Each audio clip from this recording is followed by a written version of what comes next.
いつもご視聴ありがとうございます。今更キャンプです。今回はこの MT カーサライニングで和室の象徴でもある茶色い葉巻をすべて白くしてしまおうと思います。まず必要な道具をご紹介します。一つ目はなんかよくわからない定規です。多分こういう用途ではないものなのでしょうが、家にあるのがこれくらいなので使っていきます。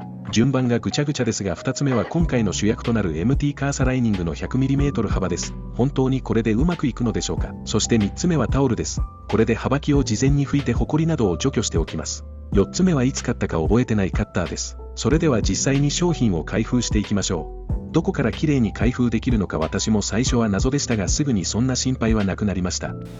これで OK です。さあ見た感じは光沢感もややありといったところでしょうか。実際にめくって質感を確認してみましょう。赤みというかなんというか薄いというか、これで本当に大丈夫なのだろうかとこの時は心配ではありましたが、未来は明るいです。この葉巻の目立つ和室がどう変わっていくのか注目ですね。それではこの後実際に少し張っている様子をお届けしましょう。破れてしまわないように慎重にめくってますね。それもそのはず 100mm あるので、途中で変な力の入れ方をすると切れてしまったりすることもあるのです。おおよその長さで切り取ります。さあ実際に貼る瞬間がやってきました。緊張の一瞬です。結論から申すと、完璧にこなそうとするととても難しいということです。なのでざっとシワさえそこまで目立たなければ OK というレベルでどんどんタスクをこなしていきました。一応どこで使えばいいかわからないようなこの気持ち熱い定規で葉巻の溝を埋めていきます。この時は最初だったので葉巻の溝まで埋めておりますが、後半は埋めずにベタ貼りで終了させてました。さあカッターで余分なシートを切り取っていきます。この作業が一番大変でした。その理由は葉巻に沿って面で切ってしまうと葉巻の茶色が気持ち見えてしまうこともあるため、やや余裕を持って切る必要があったからです。もちろんこの時定規を使用しようかと思いましたが、面倒くさくてずっとフリーで余白を確保しながら切ったので出来栄えはガタガタですが、私は目をつむります。このペリペリ剥がす瞬間だけは少しだけ気持ちが良いものです。そしてこの流れで襖周辺も行っていきます。一言で言うととてつもなく面倒くさかったです。皆さんがもしこの動画を見て私もやってみようと思うものなら、ぜひやってみてこの苦痛を感じて私と共有しませんか。そしてこの襖のこのなんかの部分、シートを貼るのはそこまで大変ではなく気持ちの良い作業でした。そして襖をセットし、一旦出来栄えを確認しもだえます。なんというかかなり開放感が出てきたような気がしますし、壁紙のややクリーム色とも比べてもそこまで悪目立ちしないので、とても素晴らしいチョイスであったと考えます。またドライヤーで温めて粘着を強めようとしましたが、そもそも全く届かずで一瞬でこれを諦めました。もちろんタオルで葉巻を拭いておくといったことも完全に忘れて作業に入りきってしまってます。そして場面は変わり、とても手強い入り口ドア周辺の葉巻を白くします。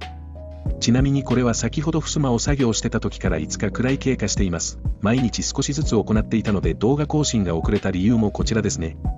さあ目に見えるところの葉巻はほとんど MT カーサライニングで白くすることに完了しました。それはとても美しいです。そして感動を覚えます。実際にテントやキャンプギアたちを展開してみました。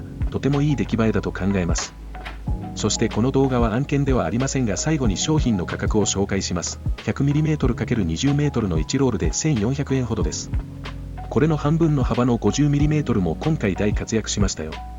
皆さんもぜひ快適なチルキャンプ部屋作りの一環として MT カーサライニングで葉巻を白くして開放感のある部屋を作ってみませんか。以上、今更キャンプのチルキャンプ部屋作り動画の一部でした。いやでも無事終わりましたね。はい、1週間ぐらいかけてコツコツやったけど、すげえ大変だったね。めちゃくちゃ大変だった。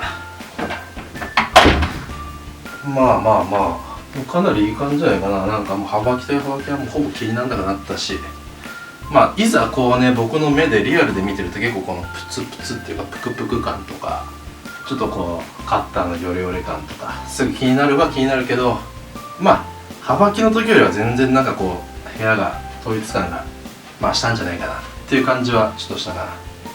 もちろんなんかアクセント壁紙的な感じで本当はね、葉巻もいいんでしょうけど、本来は、こういうところがアクセントになるとか、例えば話、そんなのどうでもいいとして、一旦白で、やってみたけど、どんぐらいだろう、3、4本ぐらい使うかな。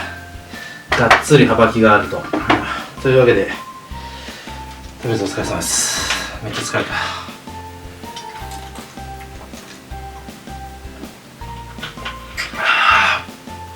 いいじゃないか。